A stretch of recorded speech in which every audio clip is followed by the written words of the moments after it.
ที่นายอินเดอะฟอเรสต์นั่นแหละอาจจะมีหลายๆนะคือแบบเขาอัปเดตมา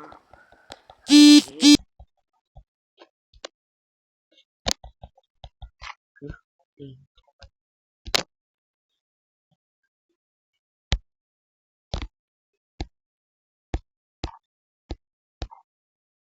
แต่มันต้องเขียนว่าราคา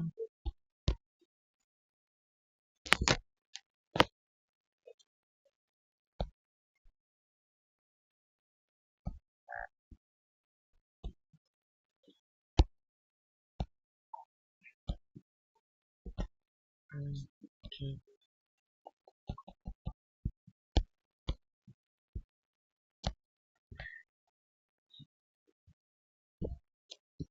ต้องรู้ต้องรู้ไม้นั่นเองมันต้องตัดไม้จริง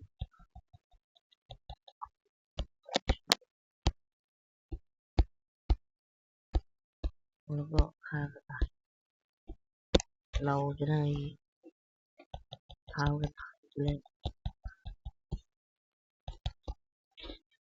โอ้ดีนะกินไม่ได้กินแล้วปากเราจะมากลางคืนประมาณนี้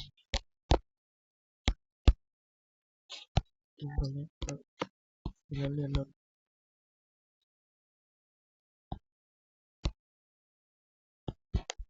วิ่ง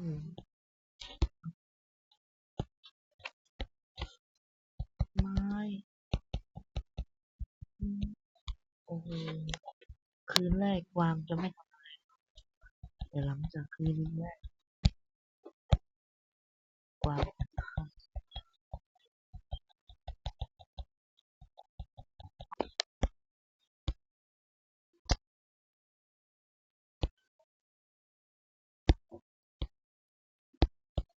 โอ้ดูดิมันเลยวางเขาโหลดสกินป่า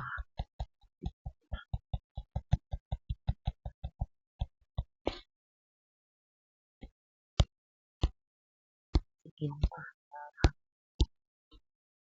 กูหยิบไปด้วยดูดิเห็นไหมอุ้ยใครจะเต็มเร็วดูไม่ได้เต็มกินกันเลย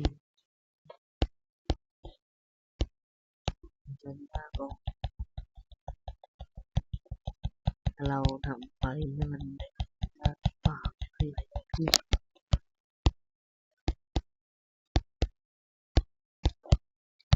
วางกินกันเลยดูเร็วเดี๋ยวอันนี้มันเราไปถ่ายคืนที่หนึ่งโอเคเอาแล้ว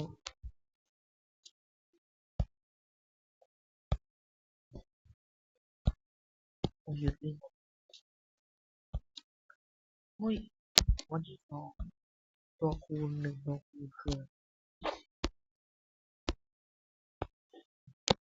อ๋อหนึ่งตัวคูณค้าตอนนี้เราใช้ตัวไปใช้คันไปใช้ตำวางเก็บให้เพิ่มเลยเอาแล้วเก็บให้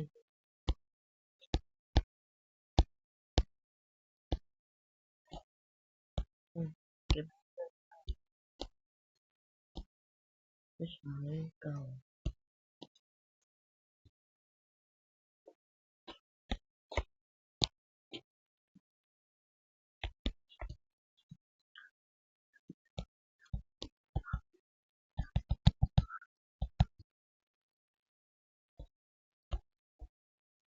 โอ้ตัดเดี๋ยวตัดไปจ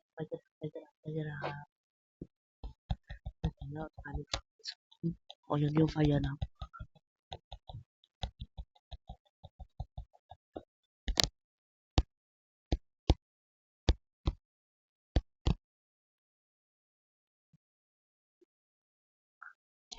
โอ้ไม่มีคนเลยโอ้งั้นยากยากยากอุ้ยยังจะไปทำไมวันโดน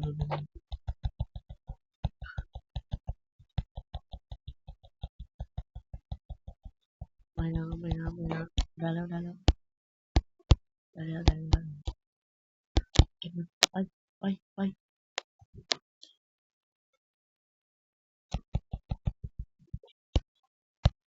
กินพืชนั้นไม่ได้ไปอะไร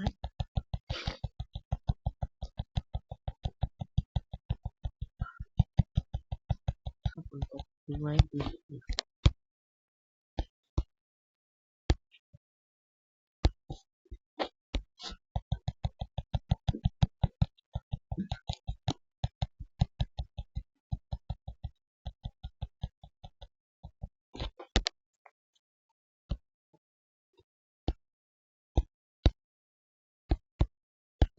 ลากไปเลย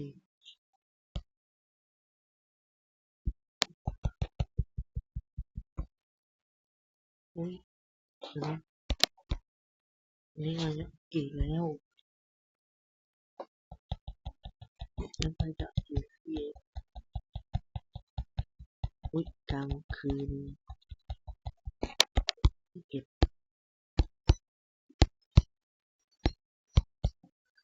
ไปปุ๊บไป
ไม่ได้ยังเองมัน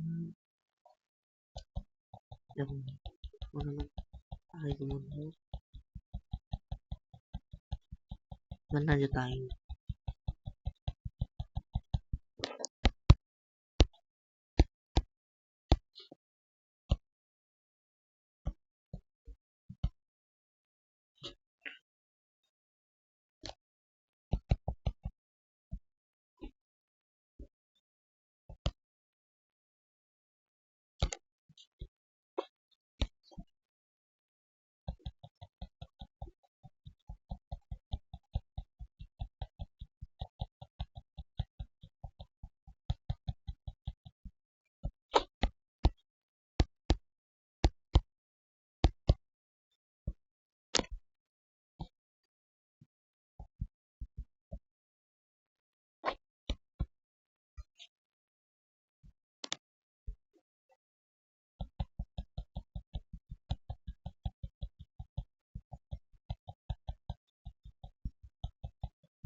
ห้อง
โอ้ยเรียนห้องนี้ก่อน